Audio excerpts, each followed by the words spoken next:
Hey, it's Patrick Lovell coming to you on Friday, May 26th at 10:30 a.m. my time, and congratulations to all the new high school graduates and college graduates and everybody who's put in their time for academia to get into the real world and to become part of this craziness that we've constructed over the last 40 years that seems to be coming to a head every day for me. And I continue to wonder when the next shoe is going to drop, but it appears always that there's always a backdoor out for the rich. So, for anyone going through commencement ceremonies, here's a word to the wise: make as much money as you can, as quickly as you can, put it away, and get into the 1% because you will always be protected. And everybody else, you're shit out of luck. It's not funny. That's exactly how it works. But that's not really the point of what I wanted to bring to you this morning, and I'll make it quick. Look, the bottom line is that a lot of people in media specifically are, of course, and justifiably so, talking about the debt limit. But, when I look at all of the so-called vectors in independent media, whether it's somebody like, Kyle and Crystal Ball, for example, Kyle Kalinske and Crystal Ball, or Sagar and The Hill, and I don't know, everybody from Russell Brand to Jimmy Dore, and everybody who's going to chime in on what they think about the debt ceiling. They're going to follow the talking points of mainstream media and what comes through, basically the New York Times or the Wall Street Journal, or what really the smart people, the academics, the professionals have to say about this. And as we're kind of going through and culling through really what the issues are, what always becomes this construct of confusion is how the government operates, both through monetary policy and fiscal policy, uh, in contradiction to the average American household. They're not the same thing.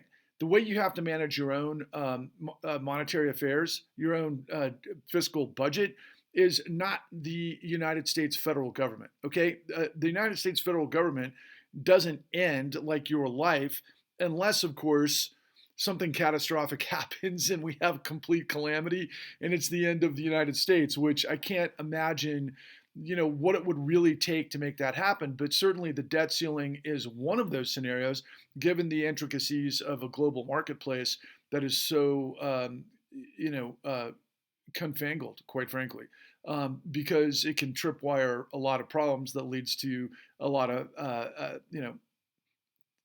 uncertainty and upheaval. And when money starts to go sideways, then businesses go sideways, and then everything else dominoes, especially when you're in extreme debt. And, I mentioned this and I thought about this the other day. I think it's quite fascinating that the national debt is pretty much parallel to personal credit debt in the United States.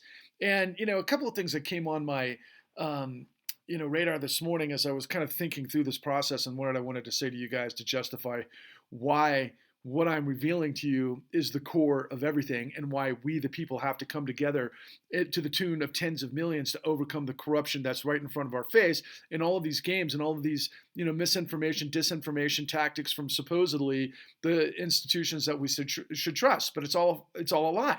And so, for example, there's more and more revelations through the IRS and investigations into all sorts, manner, shape, or form of PPP fraud, personal paycheck guarantee and all of that stuff that took place during COVID, and also some sort of tax incentives for small businesses and everything else. I mean, what happened during COVID was we turned on the booster jets through all sorts of incentives to help people and businesses and everything else. But what ultimately happened is the fraudsters got into pole position and make an art form like as fast as lightning, quite frankly. And then it just steals from opportunities to help people that are in a bind that otherwise can't get that money because it ends up going to fraud. We have a pandemic of fraud across the board in every single shape or manner. And it's just amazing how many people are in on it and how quickly they can operate and how they find out about it. I mean, I guess you got to hand it to the American people writ large of their industrious as it comes to, hey, where can I actually get a shortcut and steal from the government, which is just socialism for fraud. That's what we're talking about in context of the debt ceiling. Now, of course, the Republicans are going to say, we got to cut back on Medicaid and Medicare spending, anything that helps the poor, while, not giving up any tax cuts for the rich or, whatever the incentives are for the fossil fuel industry. Conservatives are just about maintaining the power and the control and the entrenched interest of those who make them, make them opportunistic to be able to make the rules that everybody's got to play by. And that's what they're trying to do, and play roulette. The Democrats on the other side, they're playing ball with the revolving door of the Wall Street meritocracy, which is actually in complete control.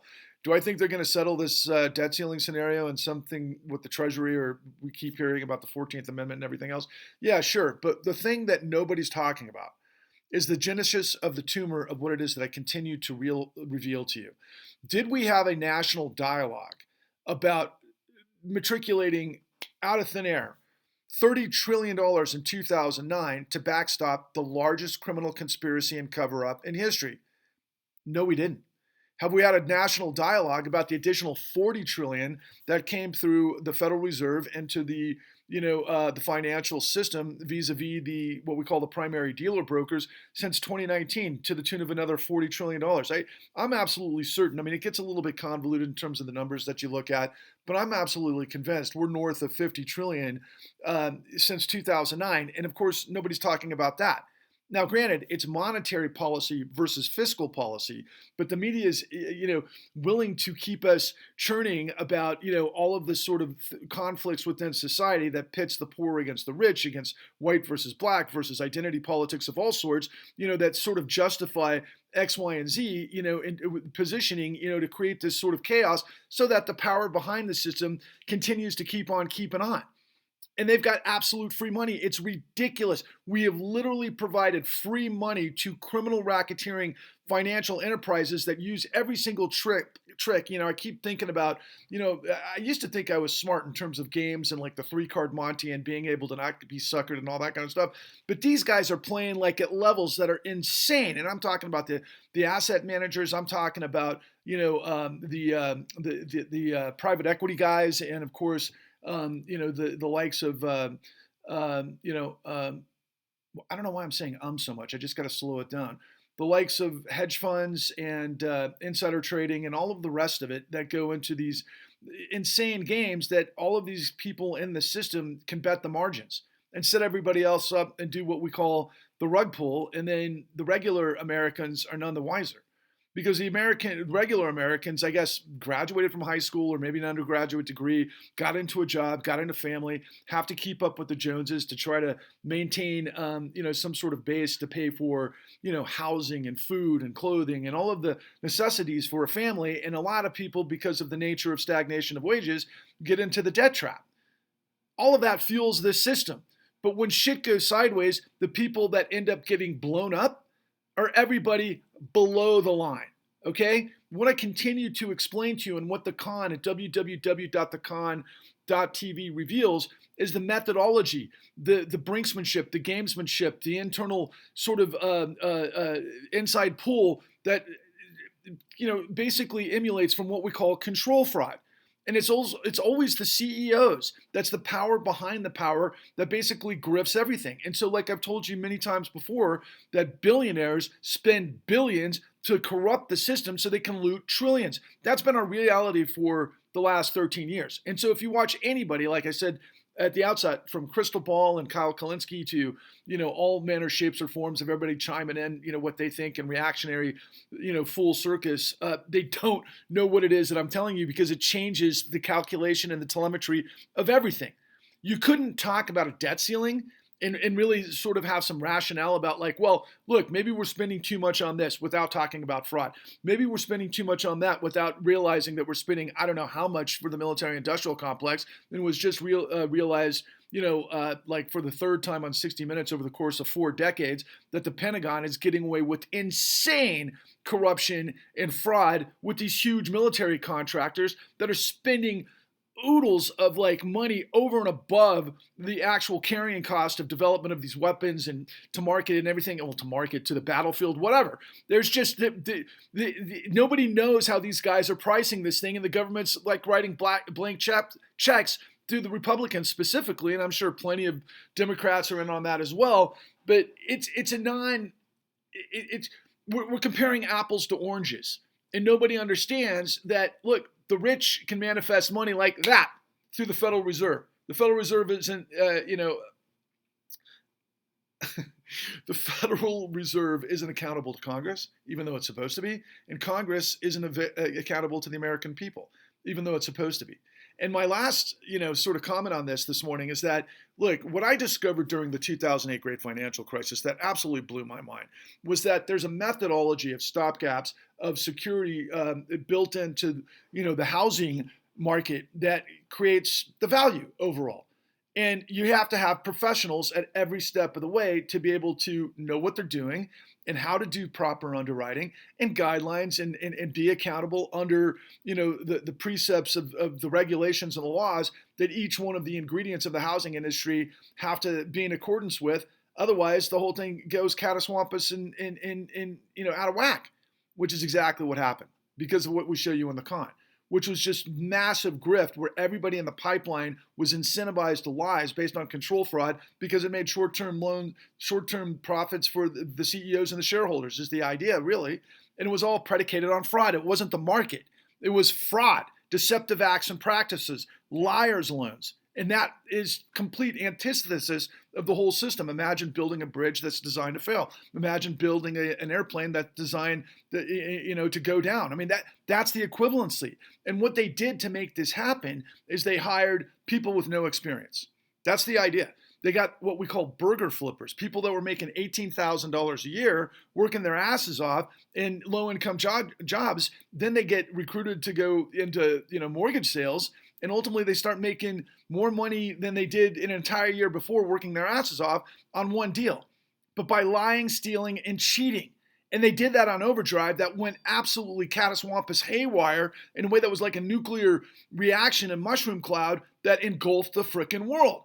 And when it all blew up, it was the Federal Reserve there to backstop the guys that engineered it all, which is what I'm revealing to you. And so everybody in mainstream media and everybody else talking about numbers and debt ceilings and all of these things without the knowledge of what we've done to create what we are giving you half information, which is asymmetric information. But that's easy to do when you do this equivalency of the burger flippers in Congress.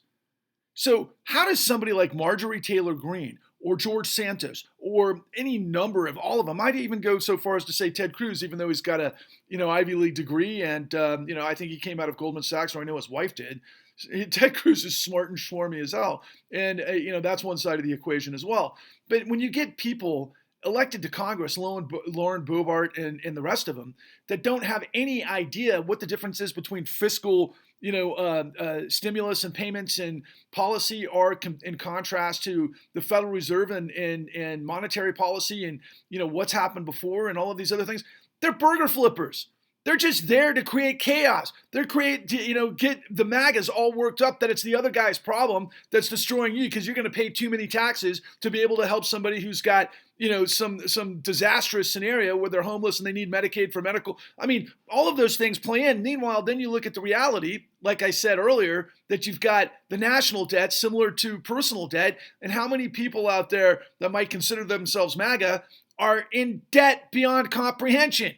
They're playing the shell game. They're playing, robbing from Peter to pay Paul sort of thing, and they're up in debt up to their eyes to keep up the appearances that they can go down to the lake with their boat and their jet skis and their trailer and their truck. Meanwhile, once something goes sideways, they're freaking on Skid Row too, like everybody else.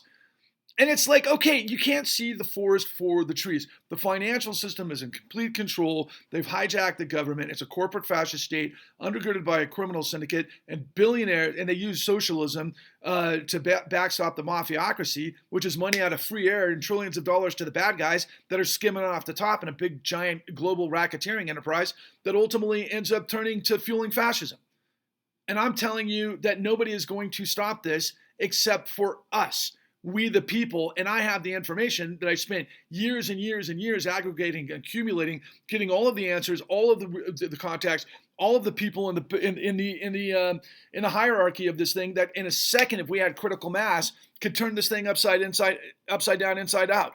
Think about it as like a terrorism, special ops unit, okay, that knows how to fucking turn the tables on corruption. That's who I have access to. The new Untouchables, the good guys, the League of Justice, the Halls of... Who were you rooting for? Were you rooting for Batman or were you rooting for Joker? Most of you are playing ball with Joker because that's exactly who Donald Trump is. But the ultimate revelation of this whole thing is it's all a lie. It's all a fountainhead of lies. Donald Trump is this kind of, Manchurian candidate crook who has done nothing for regular people to battle and defeat the deep state. He's just an expression of it, but he's not in jail because the deep state want him there to basically get all of your attention and have us all fighting each other. So therefore, nobody knows what it is that I'm telling you. And again, to remind you, billionaires spend billions to corrupt the system. We've seen it at the Supreme Court. We've seen it in Congress. But I can tell you that the corruption in the courts vis-a-vis the housing collapse, they're literally stealing houses from the most vulnerable using documentation fraud for people that I've come across that have never been late on a payment of their lives or actually own their houses and have their houses stolen by these hyenas at the bottom that are getting free money from the Federal Reserve through the primary dealer brokers, through this trickle down that ultimately goes to the likes of servicers and foreclosure mills that are using illegal documentation fraud in courts with judges just sitting there and saying, well, who's got the money here? The most vulnerable in this country have no protection. The only crime in this country, to be honest with you, is poverty. If you have a lot of money, you can do whatever you want for the most part. And if you have ultra money, forget about it. The world is your oyster. The whole system serves you, which is a goddamn aristocracy.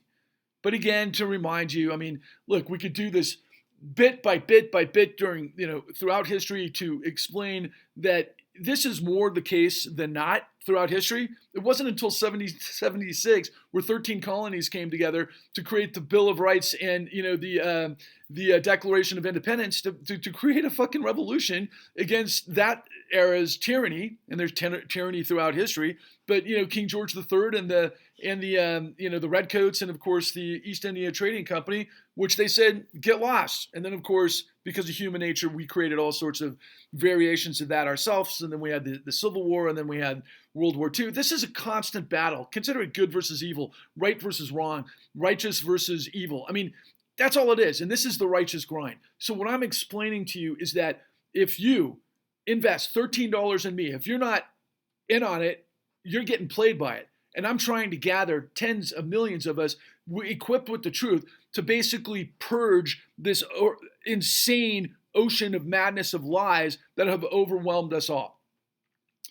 And if we can get on first base, we're going to create a podcast with all the people that are going to give you the truth that none of these other people have access to because they're just fiending for MAGA, likes and clickbait and all of that sort of thing. Again, I mentioned this yesterday. Man, watching Russell Brand is such a huge disappointment to me. He's such a good guy. He's incredibly brilliant. He has great instincts, but you can see exactly what he's doing. He's weighing and cherry picking certain things that he's getting nutty about in terms of the conspiracy because he's like, look, man, the MAGAs are paying attention to me, and that's where I get my revenue. And you know what? The guy used to have a drug problem, and now this is his new drug.